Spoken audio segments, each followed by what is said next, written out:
Sunday morning, I woke up and my news feed was just slammed with this incredible video of what happened here at Chasers just after midnight. So it was early Sunday morning, just incredible. The video speaks for itself, and I think that, you know, in the past 30 years, few events have really shocked our collective conscience, I guess is the word. Few events have shocked our collective conscience like this has. The bouncers at Chasers, you know, there's a reason they're called bouncers instead of beaters. Because when you sell booze by the bucket, as Chasers does, and shots, you're going to get patrons who act a little salty and maybe use some language they shouldn't use. And that's what happened. My client Shane Alexander admits that this was not his finest hour. He used regrettable language with the bartender when she explained to him that his tab was twice as large as he thought it should be. And he'd attempted to pay with his debit card, and when his card was declined, she went after him and asked him about the tab, and a verbal altercation or dispute ensued. And then he was taken down by bouncers, and he was brutally beaten. And these aren't my words. Look no further than our Chief of Police, Philip Smith, who issued really a remarkable press release over the weekend. Because I think Chief Smith felt that the police didn't realize just how bad it was. And he felt that they were behind the story a little bit. And I think it was remarkable what Chief Smith did, because he showed a masterclass on responsibility. If you read his statement, he tacitly admitted that they could have done a better job maybe in the first hours, because our community overwhelmingly called for the arrest and prosecution of these two bouncers. And Chief Smith quickly recognized, after viewing the videotape, that felony charges were appropriate for assault and battery causing serious bodily injury. And the two bouncers, as you know, were arrested and charged and arraigned this morning. So that's a step in the right direction, and I applaud Chief Smith for that. Again, just a remarkable example of leadership, a masterclass. Now, the other person I want to single out as a hero or a heroine is the young woman, the bystander in Chasers, who captured all this video on her smartphone. That's remarkable. Had she had not filmed this, it probably would have all been swept under the rug. But video doesn't lie. And her footage was so compelling, it's been shared. Her Facebook post has been shared 7,500 times. It's been viewed all over the country, if not even perhaps overseas. The story has really caught hold and taken fire. And it's because the actions by these bouncers was just utterly shocking. And I don't think there's anything that I can say that hasn't been said. And the outcry, in my mind, was Chasers ought to be sued. And so that's what we've done today. Just an hour ago, I filed a lawsuit on behalf of Shane Hendricks against Chasers for outrageous conduct on the part of their bouncers and Chasers' failure to properly screen and hire and train and supervise their bouncers.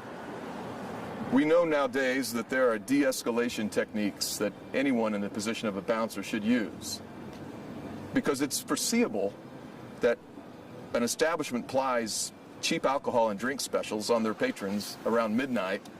It doesn't always bring out the best in people. And my client is candid. He's not proud of the words he used to the bartender who was simply trying to collect a tab. He didn't understand why the tab was $60. By his count, it should have been $30, and his prepaid Visa card was charged, and it was declined for $60. They ran it multiple times, it was declined each time. And I was reviewing the affidavit of probable cause that the police filed, it's public information online, against the bouncers who were arrested. And a bouncer was adamant that my client still owes Chasers $60. So we can talk about that. But the way this thing just continued, he was beaten senseless until he was unconscious. Now, the other thing I want to say is that I want to challenge Chasers, challenge the owner of Chasers to come forward with the video that shows the entire incident, because we have only seen the video after my client is on the ground and he's getting pummeled mercilessly by these two large bouncers. We don't know what happened just before that. My client's memory is admittedly blurred. He had too much to drink. He's the first to admit that. He had been at Chaser's upstairs in the attic portion with his sister. By his memory, which is not great, they shared a bucket of beer and a couple shots of Rumple Mint. And again, he was expecting a tab of about $30, and they charged his card $60, and he didn't have enough on his card. It was declined. And so it was a good faith dispute between the two of them. And my client used a poor choice of words. But while I haven't seen the video that captured what transpired before his beating, Chief Philip Smith has seen the video. And Chief Smith, in his public statement, said that he did not see anything in that video that came from Chaser's surveillance that mitigated in any way the severe and excessive beating that was given to Shane Hendricks. And I think my client doesn't want this to happen again to anyone, and our community doesn't want this to happen again to anyone at a bar where you're there to have a good time. And yes, maybe some salty language is exchanged, but not once did my client, at least on the video that we have seen, attempt to defend himself. He didn't fight back. In fact, he was helpless on the ground most of the time, and then was dragged out. Of course, they paused halfway through the dragging to beat him a little more. And it's shocking, and there's no excuse for it. And you know, a bad joke I say is I never sue anybody who doesn't deserve it, and I'm afraid in this case they very much deserve a lawsuit. So the complaint seeks both compensatory and punitive damages. Compensatory damages, as you know, are intended to compensate the injured person for medical expenses, for pain and suffering, for physical disfigurement. He had a tooth knocked out. He suffered 6 facial fractures, multiple scrapes and cuts, and hospitalization for over 24 hours. He was discharged from the hospital about an hour ago. He's got a long road to recovery. He's got a front tooth that needs to be replaced with oral surgery. But he remains upbeat. And he's hoping that his lawsuit could affect a change. And so we talked about compensatory damages. So the punitive damages we are seeking, courts don't allow punitive damages except in cases where the conduct is outrageous and shocking to the conscience. And we think that what happened does satisfy that high standard to seek punitive damages. And so the aim of punitive damages is not to compensate the injured person. It's to punish the wrongdoer. To punish the wrongdoer by ordering an award of damages so that they won't do it again. To deter the wrongdoers from doing it again. So just like any business, whether it's Chaser's or a Chaser's bar or a boutique dress shop, customers are owed a reasonable duty of good care to the patrons. That when you walk into a business, there shouldn't be anything unreasonably dangerous in that business to harm you, whether it's a hidden hole in the floor or someone coming up and beating you senselessly for not a very good reason. And so it's just as simple as that, really. So we hope that the culture at Chaser's will change, because what you have, I'm afraid, it appears, and this is not the first incident, of course, you have a toxic combination of very low-priced drinks in large quantities, buckets of beer, these large schooners, I believe they're called, like 10 or 12 ounces or more of spirits mixed with things, and it's cheap. And so people, of course, get intoxicated. They're somewhat encouraged to be intoxicated. And then to overreact like this when someone doesn't have their best faculties available and perhaps doesn't use their best judgment. But there was absolutely nothing that justified this brutal beating until he was rendered unconscious and bleeding. So we're standing up for Shane Hendricks, and I want to stand up for this community. It just seems like, the people have spoken on this. and thousands, literally thousands of comments on social media. The people have spoken, and a lawsuit deserved and needed to be filed, and that's been done. You all have any questions or concerns? Anybody want to go first? I'll go first. So ultimately, I'm assuming you spoken to Shane today. What does he want to kind of come from all of this in this incident? Well, he is going to press charges against the two bouncers. Now, at this point, and again, we have incomplete information, so I don't want to get ahead of the story. I don't want to say anything, of course, that's inaccurate.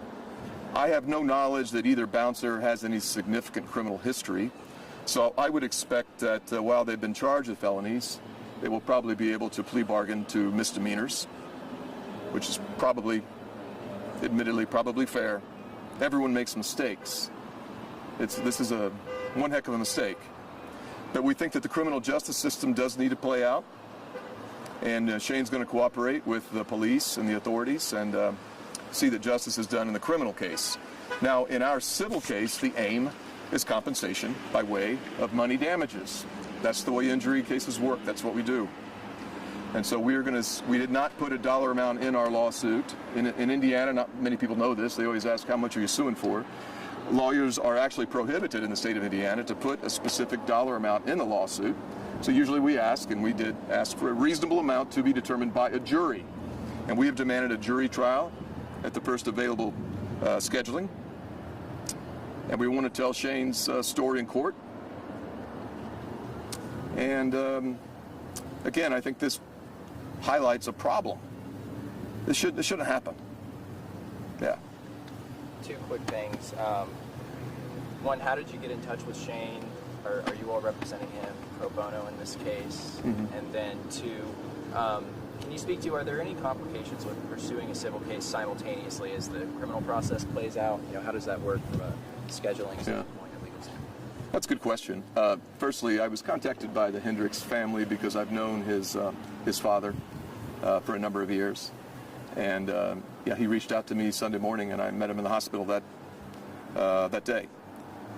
As far as, it's actually fairly common where cases involve conduct that is both criminal and gives rise to civil lawsuits. Of course, the classic example are drunk driving incidents where the drunk driver is charged for drunk driving, sometimes tragically causing serious bodily injury.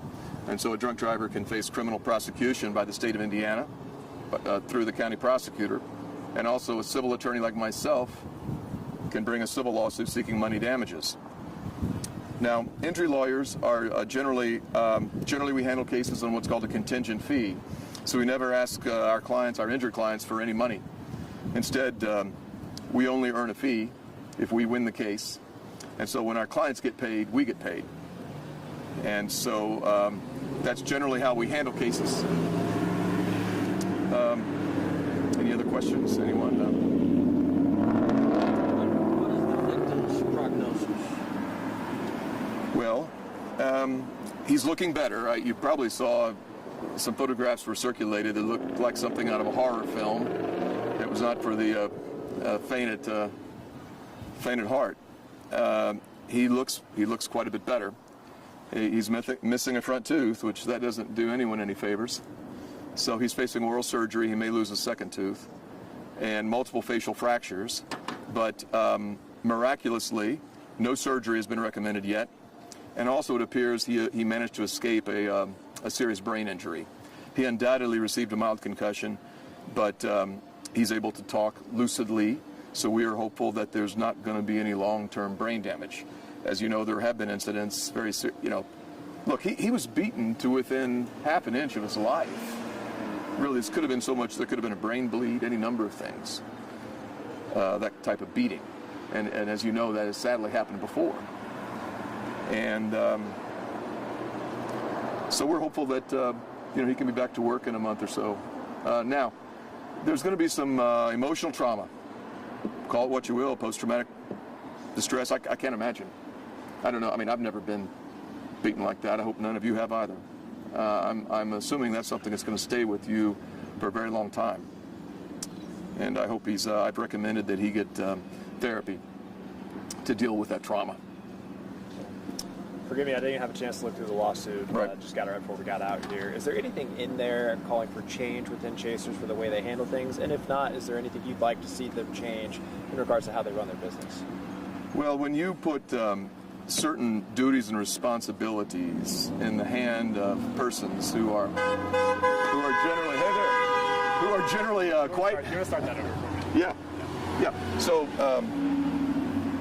when you put people in charge of duties and responsibilities that include physically removing people from a bar, and generally these are pretty large guys, it takes special training so that they understand that their job is to escort people out of the bar safely and not use undue force. And in fact, it takes a little bit of finesse to de-escalate.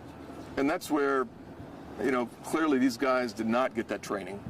And I think a bar absolutely needs to, number one rule, don't beat the patrons until they're unconscious. Don't beat them at all, unless you have a very good reason, perhaps in self-defense or clearly to prevent harm to an innocent bystander. I haven't seen any evidence in this case yet. Again, I haven't seen this Chasers video, and I challenge and demand that Chasers release this video that has not been seen by the public, and then we'll know more. But the police didn't see anything in my client's behavior that justified what happened. And by the way, one of the reasons that with this lawsuit now, I will have subpoena powers, and I can subpoena Chasers to produce this video that they have not disclosed. It seems like they would want to get out in front of the story. If they have video evidence that justifies what happened, they need to come out with it. Let's take a look at it. Let's see what it shows. So we can do it the easy way or the hard way. Easy way is they release the footage tonight on the news. The hard way is I take a subpoena to them. But we'll get it. We're going to get the facts. My client wants the facts, and we'll get them one way or another. They're entitled to answers. I think the community wants answers. One quick thing.